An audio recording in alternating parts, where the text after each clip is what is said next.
So today's vlog is going to be really interesting. It's a glimpse back into life at the turn of the 19th, 20th century. As you may remember, back in the abandoned kind of squat, when I was knocking some walls down and starting the renovation, a load of letters fell onto my head, along with a very old kind of tunic. Anna was due to go off and find somebody to help her translate these letters. Well, it seemed pretty hard. Nobody could kind of help her with that. So I had a bit of a fright there. Just took this tiny bit of wall down. I thought, oh, we won't film that. Took a bit of wall down. As I took the wall down, the whole of the ceiling came down. Luckily, I had all my safety gear on. But I come back in, start taking a bit more down of the ceiling, and I found all these letters that had been hidden up in the roof. So we're going to have a quick read, see what it says. We've got sealed letters as well. Very odd. Feel a bit heavy, some of them.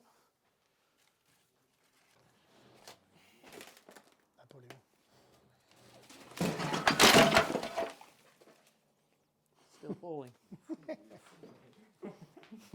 C'est pas drôle. My tiny tip is always wear a hard hat.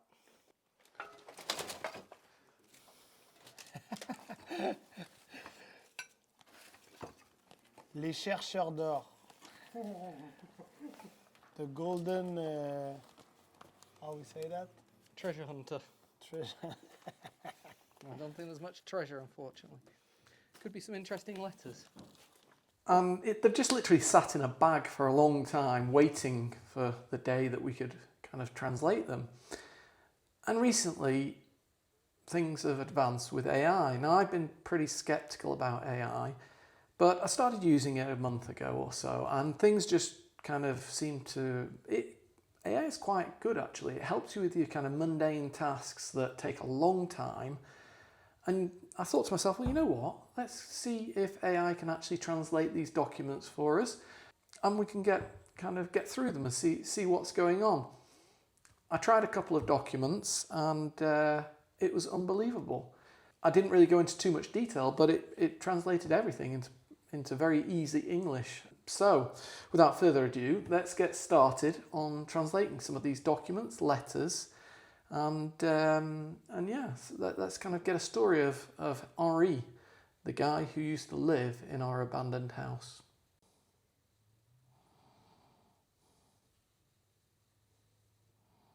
So a lot of the letters were beyond retrieval. As you kind of pulled them out, they just crumbled. So I've kind of left those to one side. I've skimmed through what I could. Now I've got a certificate, like I said. We've got some letters from brothers and sisters or siblings. We've got letters to parents, I think. And then we have the love letters. We managed to find 2 or 3 of the love letters, so we can translate those at the end. There were also letters, kind of business letters, and it was a kind of negative vibe on the business letter. And, you know, I didn't want to go through the whole story of that. So basically I just pushed those to one side. It wasn't particularly interesting for us to have a look at. Okay, so we're going to start with this certificate because it seems the logical place to start. Now it's the one thing where I've actually translated and read through and understood it before we go on this vlog, on this journey, shall we say, back to the turn of the century. So this is a document from the army, and it's a certificate of good conduct. I presume this is something that they give out at the end of your time in the army to kind of help you on your way as such.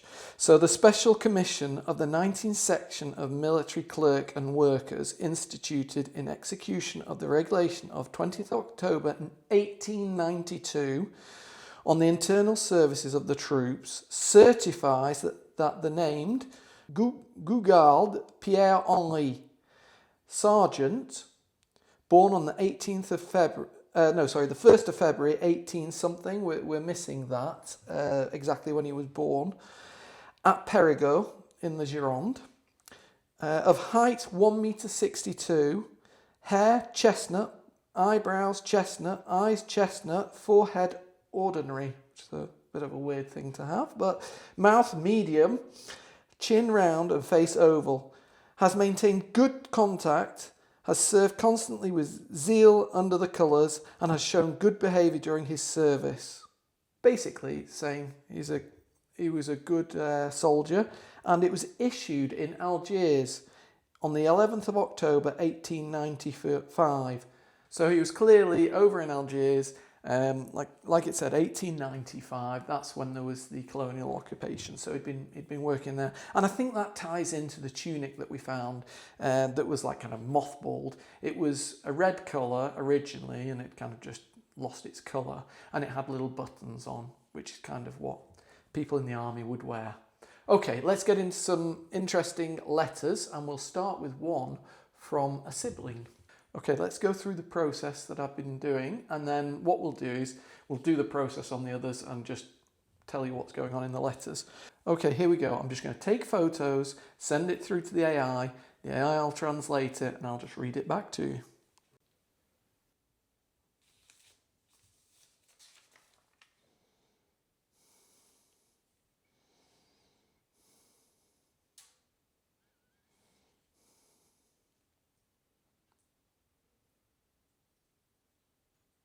So, Bordeaux, 20th of December 1897. Dear brother, your letter gave us great pleasure, and it reassured us greatly to know that you are all in good health. As for us, God, we are very well. Mother sends you her affection and thanks for the good advice you gave her. She tells me to assure you that she remains calm and that she hopes that the year to come will bring us all peace. For my part, I always do my best, but I found that the days are long here. One grows accustomed to everything, yet nothing changes much. I work a great deal during the week. Sundays alone bring a little rest, but even then there is always something to be done. As for what you asked me, I must tell you that Papa should not worry. Everything is going as it should. I have done what was necessary, and I hope that all will be settled soon. The young girl of whom we spoke has married and has given good news. I tell you this so that you may know that the affair of the marriage is now resolved. I have written to Monsieur Guyard, and he promises me to take care of this matter. Please convey my respects to grandfather and grandmother, to Madame Guyard, to Monsieur Bastide and Madame Bastide, and also to Madame Bailey and Monsieur Charles and Gustave, to my sister and to my little mother, who I love, and to Papa as well. 1,000 kisses for the moment, your brother who loves you, Eugene Chanson. Okay, so some of the letters are just niceties and not particularly interesting. So what I'm going to do now, I'm going to keep going on each of these letters. They're not in chronological order because you can't always see the date. But I'll tell you when the dates are, when there's something interesting, and we'll just get snippets. And then we'll move on to other types of letters. This is another family letter. It talks to some of the same people, but it also talks to somebody called Jean. And this is from 17th of February 1895. And it says, Jean is ill. He's been taken sick for some time now. He works as before. So, I mean, back then, you obviously had to carry on working. Otherwise, you wouldn't have money coming in. But it's true that Sunday he became very ill. We even thought he might die. For in the Bastide, so where the house is in Bordeaux, there was something similar, and there had already been several thousand people affected in his area. So basically there's been some kind of outbreak of a disease or something, and the guy almost died. This is a bit that makes me chuckle here. So the other day, the person that wrote this letter went to the Grand Theatre, which is a big opera house in Bordeaux, and they're saying it's very expensive. So they went to Alcazar for buying tickets for the Spanish lottery, but unfortunately they lost a lot of money. So I mean, the gambling was still happening back then. So this letter was from his brother, dated 17th of October 1893, so he was still in Algiers. And it's saying that there's a little niece, and the little niece looks just like her father. She's already walking, and she's very mischievous. And that the father, that's probably the uncle or the great uncle, I think it's the great uncle, made her a little wooden rocking horse, which you'll see when you come. That's quite cute. And then on a Saturday, the same guy goes hunting for partridges. Moving later on in the letter, there's always talk of marriage, so he's talking about himself, so his brother. There's always talk of marriage. The daughter of Julien Lors is asking about it, and the daughter of Monsieur Lors, the baker, as well. You see, everything is happening. She loves me, and I'm 10 years older. God bless her happiness. So there you go. His brother's moving along in the world in the romance side of things. Another letter from his brother. Let's see if there's anything interesting in this. So that letter from the brother again, it's a month later, and the little niece is walking well and amusing everyone. Very intelligent as well. So there you go. We're going to move on to different letters now, a different hand, and we'll see who it is. Moving on to a letter now from his friend Guard. Guard? How would you say that, Anna? Gerard. I suppose maybe Gerard. No. Yeah. So Gerard from Algiers. So he's obviously still got friends back in the army in Algiers in 1897 in August. Imagine how hot it'd be there in August. No air conditioning, obviously.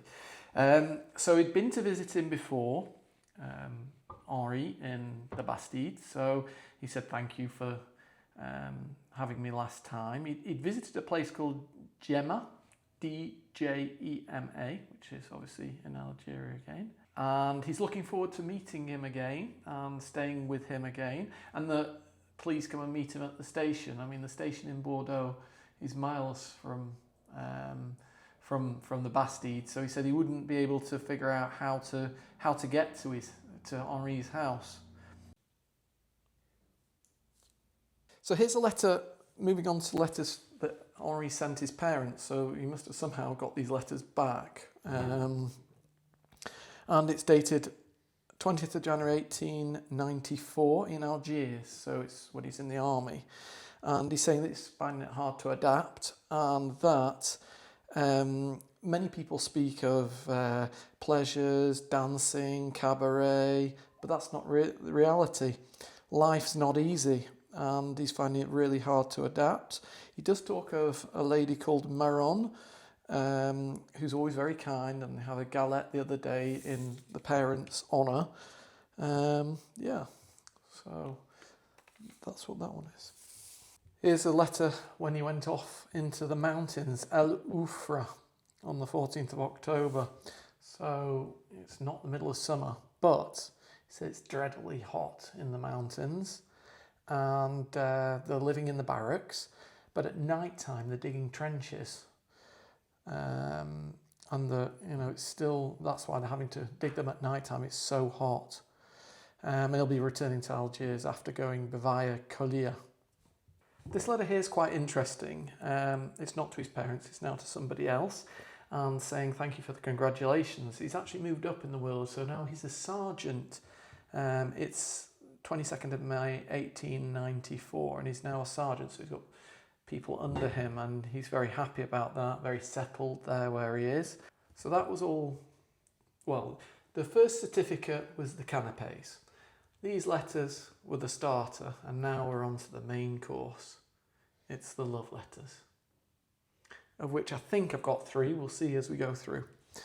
So this starts the 2nd of January 1894, and it says, Dear Henri, I'm beginning to regret terribly the formidable situation in which I find myself. I am not doing well at all, for I am overcome by great sorrow. You know that I love you dearly, and yet I feel myself caught between 2 families. Moreover, I am in a state of anxiety that does not leave me. I assure you that I am suffering deeply. I know very well you should advise me wisely, and that I should have followed your counsel. But Events have unfolded otherwise, and today I find myself more uncertain than ever. The weather here is damp and cold, and the climate weighs heavily on my spirit. I feel my strength failing little by little, and I must admit that my health is no longer what it was. I'm making every effort to act properly and do what duty requires of me, but I feel that my situation may not improve. If my letters seem confused, forgive me. My mind is troubled and my heart is heavy. I hope nevertheless that you will understand the state I'm in. Receive assurance of my sincerest affection, Law. There is a surname, but we're not popping the surname in. So that was one lady. We'll move on to the next. So this is from 25th of February 1895 from Alice. Oh, someone else. Don't forget, we're just before the 1900s, so I don't think anybody sent anything too kind of out there, we'll say. So you have to take it in context of how it is. So I truly did not expect to receive your letter, and I am all the more grateful to you for it. I was very pleasantly surprised on receiving such a long and kind letter. This time I found again the affectionate and sincere Henri of earlier days. Let us now hope, dear Henri, that our old friendship will continue and that our past negligence will not separate us any longer, for I no longer wish to deprive myself of news of you. However, I wish to point something out that you told me in a letter, but without reproach. For I am convinced that you have good reason for acting as you do. You told me you thought I had forgotten you of some time, and my letters perhaps got lost along the way. I assure you I was deeply saddened by this, though, and it is painful to me to have caused you such distress. I did nothing intentionally, for I did not read a single word from you without thinking of the dear past, which I must admit still deserves attention. One truly passes from one form of affection to another, which is no less sincere, and which becomes even more so when one sees that one has not been forgotten. I repeat to you, dear Henry, these phrases just as you wrote them to me. She has a great place in my heart. We have experienced together a beautiful, noble happiness, but since fate has taken her away, what can be done? I truly wonder what I have done to deserve this. So this was Henry saying it to Alice.